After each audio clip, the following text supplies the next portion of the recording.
Salut, bienvenue sur Stay Tuned, vous êtes bien à la bonne adresse, c'est Rafale et aujourd'hui dans mon émission on va recevoir... Attends, tu fais quoi là? Qu'est-ce que je présente Stay Tuned. Attends, je crois que t'as pas compris. Rafale, t'es mon invité et moi je suis présentateur, l'animateur de Stay Tuned, Réal Carter.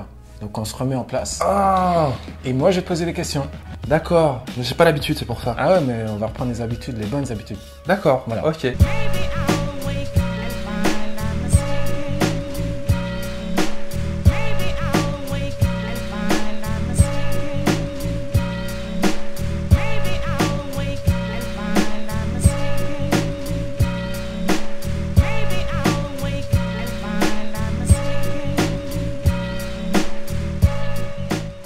Hello, hello, j'espère que vous allez bien, vous êtes sur Stay Tuned bien évidemment. Aujourd'hui mon invité se nomme Rafale Yem. C'est moi. Comment vas-tu? Ça va super, Rafale ça va ou Carter? Raphaël? C'est en fait mon vrai prénom, c'est Raphaël. C'est Raphaël. Mais depuis que je suis gamin, chez moi, dans mon quartier, on m'appelait Rafale. Ouais. Et du coup c'est resté, parce que c'est un peu original. T'es journaliste? Je suis journaliste sans carte de presse, donc c'est aussi un concept, là, je t'ai dit, ma vie c'est un concept. Journaliste sans carte de presse dans le sens où en fait j'ai pas fait d'école de journalisme, même si depuis tout jeune j'avais envie d'écrire des choses, de fabriquer des journaux, d'aller parler devant des micros, pas forcément devant la caméra de Stay Tuned, mais j'avais envie de faire tout ça et puis d'aller rencontrer des gens, interviewer, qui me racontent des choses, parler de l'actualité, ce qui va pas. Donc je m'étais orienté vers des études pour ça. Juste après j'ai fait un bac littéraire. Juste après ça j'ai fait de la socio. Moi j'étais un bon élève mais j'avais pas très envie de continuer les études. D'accord. J'y suis plutôt allé pour suivre ma copine qui est devenue elle prof d'ailleurs, prof de socio. Donc j'ai commencé comme ça et en fait il fallait à l'époque 2 ans d'études pour pouvoir passer une école de journalisme. Sauf que la chance que j'ai, c'est que dès que je suis rentré à la fac, en fait, j'ai commencé à travailler en tant que pigiste pour des journaux professionnels, notamment RER, vieux magazine à l'ancienne, au moment où la presse hip-hop était forte et où dans les kiosques il y avait au moins 5-6 titres. Aujourd'hui, il y en a quasi plus. Donc bon courage d'ailleurs à ceux qui y sont encore.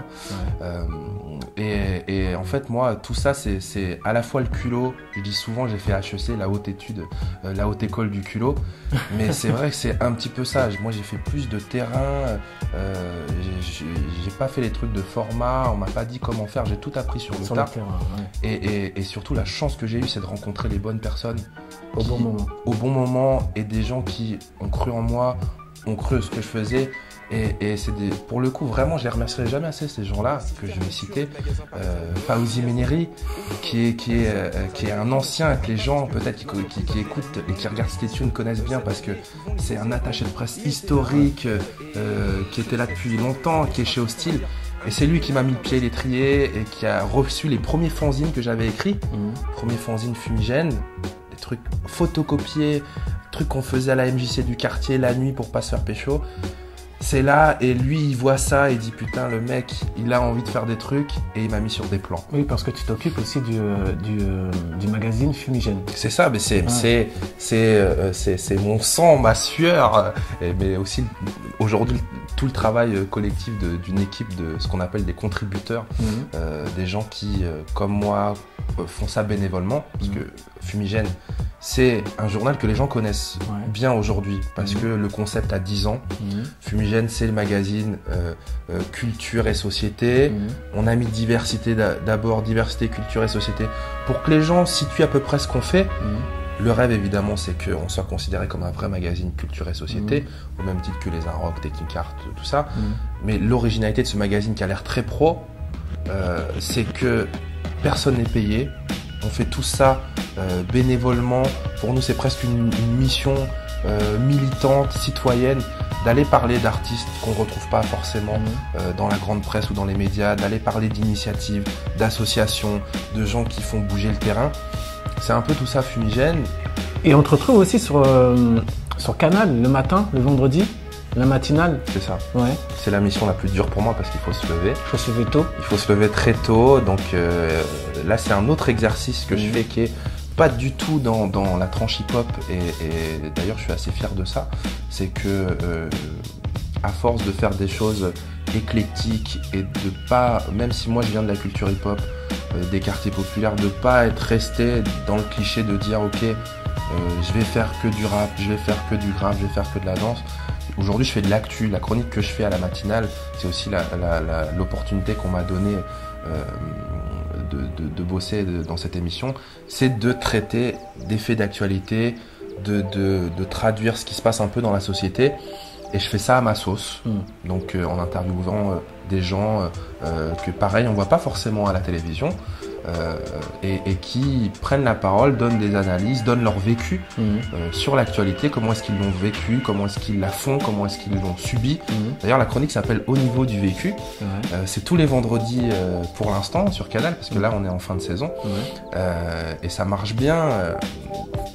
En tout cas, ça marche. Les gens derrière me disent que c'est pas mal et que c'est une autre façon de voir ce qui se passe en France.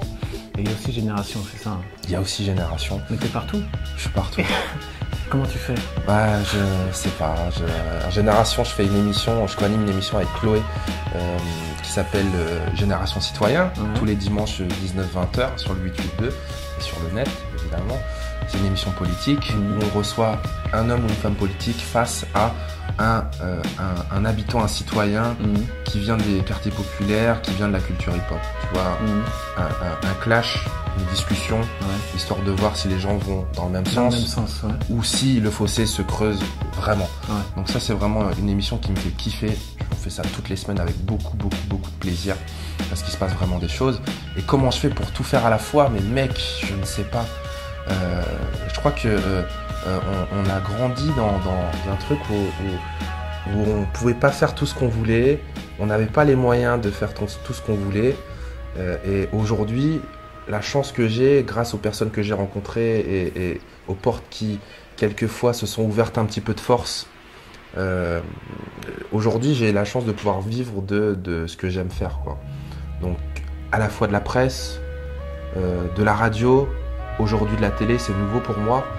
J'ai pu bosser, tu l'as dit tout à l'heure, à Radical, qui était la bible du mouvement hip-hop à l'époque. J'ai bossé pour Rolling Stone, aussi en France. J'ai pigé pour Libération, grand quotidien d'information. Je bosse pour un magazine aujourd'hui qui s'appelle Don't Stop, où je suis chef de rubrique, qui est un magazine musical, lifestyle. Ça, c'est un autre exercice. Donc ça confirme bien ce que je dis, tu es partout. Oh là là, c'est difficile.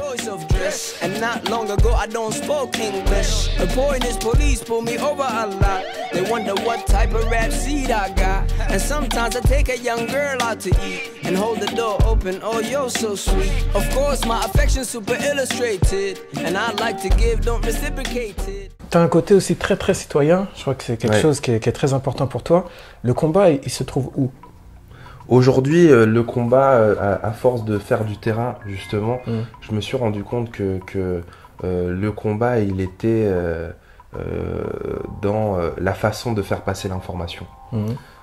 Donc moi, je suis aujourd'hui dans une position, modestement, parce que je fais de la télé un petit peu, parce que je fais de la radio, parce que j'écris des choses, parce que je tiens les rênes de mon propre magazine, de pouvoir quelquefois éclairer des choses, que ce soit, alors je ne sais pas, que ce soit justement les quartiers, des choses que je connais plutôt bien, mais aussi une vision sur la politique, même peut-être sur l'écologie, peut-être aussi sur la citoyenneté, la façon de s'exprimer, comment est-ce qu'on peut aujourd'hui dire des choses.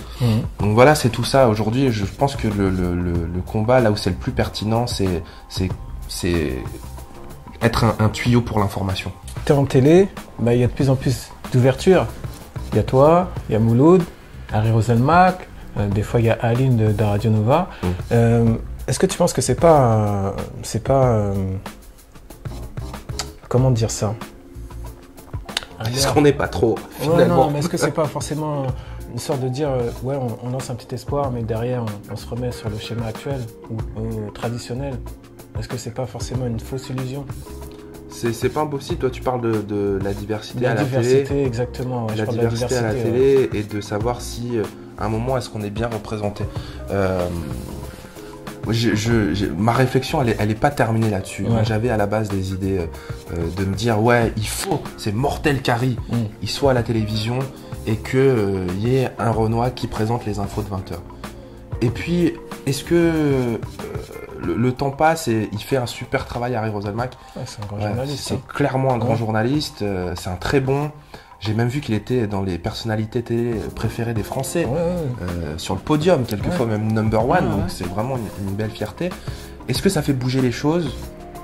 Je sais pas. Finalement, je ne sais pas. Parce que maintenant que j'y suis, j'ai tous les petits frères, les petites sœurs, tout de mon quartier et des autres, quand je vais me balader, faire mes reportages, qui viennent me dire c'est mortel, Thier, voilà, représente-nous. Mais finalement, est-ce que j'ai la légitimité pour les représenter, dire des choses? Voilà, on est tous différents. Et en même temps, si je suis un porte-parole, je le suis au même titre que les 6 millions de personnes qui habitent dans les quartiers, que les 60 millions de Français. Voilà, je dis pas les mêmes choses, mais j'ai mon identité propre. Si quelque part ça peut aider les gens, de certaines personnes, de voir que moi, avec des t-shirts comme ceux-là, avec comment je me sape, avec ma couleur, avec mes yeux, ma façon de parler, si je leur ressemble, tant mieux. C'est que la télé avance un petit peu. Je sais pas si ça choque les autres personnes de nous voir à la télé. Où est-ce qu'on est bien? Moi, j'ai plutôt l'impression... Non, c'est vrai qu'on voit une certaine forme d'ouverture, mais après, est-ce que c'est pas une ouverture qui est restreinte, quoi? Je veux dire, est-ce que sur le temps, ça va progresser? Est-ce que sur le temps, à l'heure où je te parle, je sais pas si je serai renouvelé à Canal+ ou pas. Ça, j'en ai aucune idée. Alors, est-ce qu'ils vont me renouveler ou pas? Est-ce qu'ils vont me garder... Vraiment, je te parle cash. Est-ce qu'ils vont me garder pour la diversité ou pas? Ou est-ce qu'ils vont me garder parce que la chronique que je fais est intéressante, elle apporte des choses? Vu le rédacteur en chef que j'ai, qui s'appelle Alain Contrepas, je pense que le mec qui est un féru d'infos et un gros professionnel, lui, ce qui l'intéresse plus, c'est ce que j'ai à dire. C'est le contenu. C'est le contenu. Et comment est-ce que je peux avoir un nouveau regard sur l'information? Pas pour ma couleur, mais pour ma génération.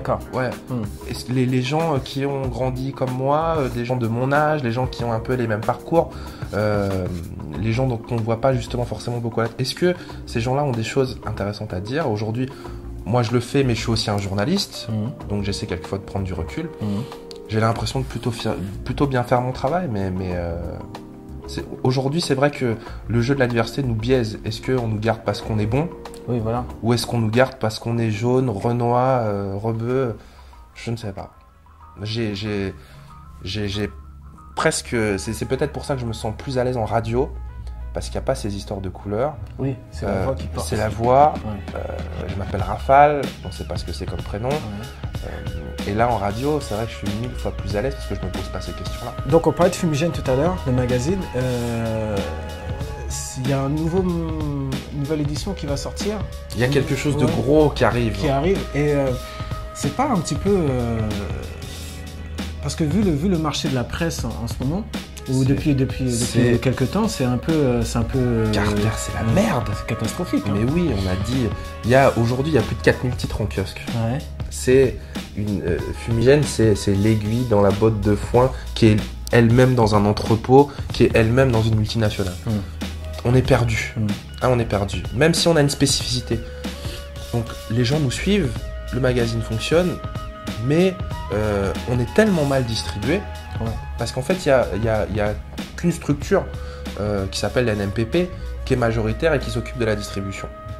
Donc c'est pas comme les grandes maisons de disques où elles sont plusieurs, tu vois, pour poser dans les Fnac ou dans les Virgin. Là, il est tout seul, le mec. D'accord. Il distribue 95% des magazines.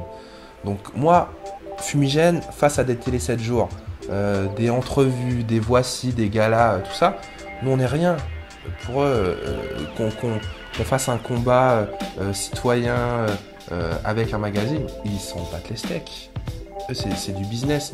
Et Fumigène, c'est pas un magazine business. Donc c'est là où on a un petit peu plus de mal à s'y retrouver en kiosque. Aujourd'hui, il y a 10 numéros qui sont sortis en kiosque, nationalement. Et là, on sort un numéro pour les 10 ans, qui sera mi-magazine, mi-bouquin. D'ailleurs, j'ai ramené un truc pour toi. C'est vrai? ramené un Oh là truc. là, séquence émotion. Il faut savoir que ça, Oh là là, c'est un collector ça. c'est un collector. C'est le 3e numéro qui est sorti en kiosque, Ouais. qui était titré Révolution.fr. Et je sais pas, mec, si tu peux zoomer un petit peu. C'est froid. Il faisait très très l'idée, froid. c'était de reprendre tableau de Delacroix avec la Marianne, la Révolution, tout ça. Et on avait dit Carter, viens prendre le micro. Donc il est là. Je suis là, ouais. Et ça me fait plaisir de te le ramener parce que c'est un numéro qui a super bien marché. Ouais. Et aujourd'hui, dans nos bureaux, on n'en a plus que 4. Oh, Il a tellement bien marché celui-là. À mon avis, c'est grâce à toi. ouais, je pense que c'est grâce à moi. Ouais, Je pense que c'est grâce à moi. Le fait que je porte le micro comme ça, ouais, tu vois, il y a quelque chose ça ramène les gens. juste à côté de Ouais. ce Saint-Louis. Je sais pas si Oui, tu vois, oui, voilà. oui. Et puis voilà, en plus, il y a mes Ouais. frères sur cette Ouais. couverture. Zouir, chez qui on est tout de suite, Zouir. Dédicace à vous. Ouais, Merci on pour l'accueil. va te rendre l'appartement tranquille. Hein, Il sera clean, t'inquiète pas. D'autres soirées. Et Arwan aussi qui est là. Donc voilà, je voulais te le filer. Merci. Est-ce qu'on fait beaucoup de cadeaux dans cette tune? Je crois que non. Non, c'est moi qui fais beaucoup de cadeaux. Mais moi, j'en reçois jamais. Donc, en tout cas, je te remercie. Voilà. C'est un beau cadeau. Mais c'est Voilà. surtout qu'il est collector, quoi. Et en Donc, plus, Soleil du Nord, soleil du Nord, quant au 2e semestre, le mauvais temps insiste et le clown se défenestre.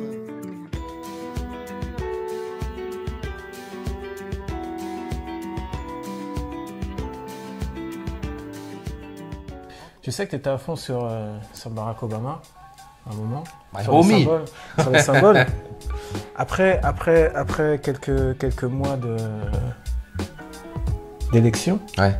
est-ce que, je sais pas, il y aurait une synthèse à faire comment tu vois un petit peu son arrivée, l'évolution? Le bonhomme est toujours là. Le bonhomme nous a impressionnés et il est toujours là.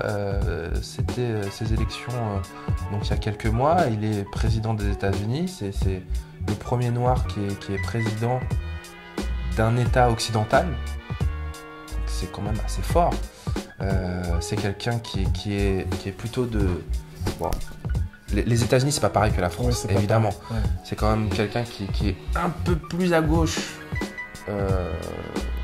beaucoup moins à gauche que les Français. Déjà, est-ce que le Parti Socialiste est très à gauche? Je sais pas. Tu vois, comme quoi on recule vers la droite, la merde. On aime. Qu'est-ce que je dis? Merde, regarde.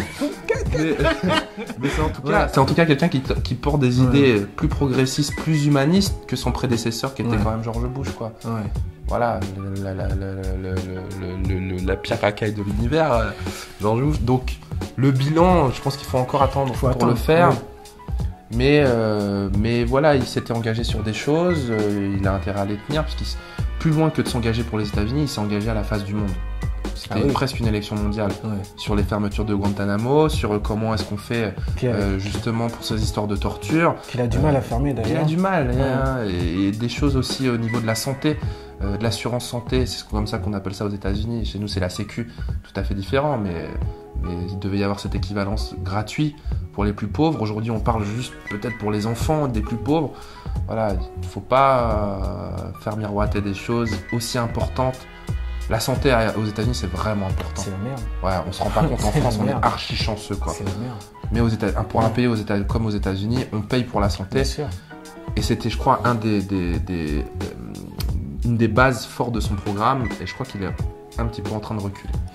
Dis-moi, quel serait le mot de la fin pour conclure? Il y a un truc qui est un peu une maxime pour moi et qui est un peu une philosophie de vie et que on dit souvent essayer de viser la lune parce que au pire, si on tombe, on retombe dans les étoiles. Je pense que ça c'est une belle phrase. voilà, oui. moi j'essaie de faire tout ce que je fais dans cette optique-là. Qui aurait cru qu'un gamin comme moi qui est né à Hérouville-Saint-Clair, qui est une banlieue très populaire de Basse-Normandie, en province, à 2 heures de Paris, né de parents qui ont fui le génocide des Khmers rouges, qui sont arrivés avec rien ici en 1975 et qui nous ont élevés en allant bosser à l'usine. Qui aurait cru qu'aujourd'hui je puisse aller bosser là 27 ans plus tard à Canal+, à France Culture, à Libération, avoir bossé à Rolling Stone, avoir bossé sur France Télévisions, sur le service public, voilà, et avoir fait autant de choses. Non pas que j'ai envie de dire ouais mec je me la pète et tout, rien que pour ma mère, je suis archi fier de ce que j'ai fait, quoi. je crois que ça suffit. C'est le plus beau des cadeaux. Voilà. Ouais. C'est quoi le plus beau des cadeaux? C'est que depuis la télé, ma mère a compris ce que je faisais. C'est-à-dire qu'avant, elle savait pas comment tu gagnes ton argent. Je sais pas, je comprends pas. Et maintenant qu'elle me voit à la télé, elle me dit « Ah, c'est ça que tu fais !» Ah bah c'est bien, c'est pas mal. Donc ça m'a rendu fier, ça. Et en tout cas, ça me fait plaisir que tu sois là parce qu'on se connaît depuis pas mal de temps. Et surtout, je te remercie pour ta participation à Stay Tuned. Avec plaisir. Et puis, on se voit très bientôt. Quand? Où? Comment? Où? Comment? Je sais pas, de toute façon, on se croise toujours. On se croise toujours, hein? Donc matez bien parce qu'après c'est moi qui rends l'appareil et je l'invite sur le blog de Cadal. C'est noté, forcément. C'est enregistré. Porte-toi bien. Ouais. Et vous, restez là quoi, c'est sûr. Stay tuned la prochaine fois. Restez connectés. Salut.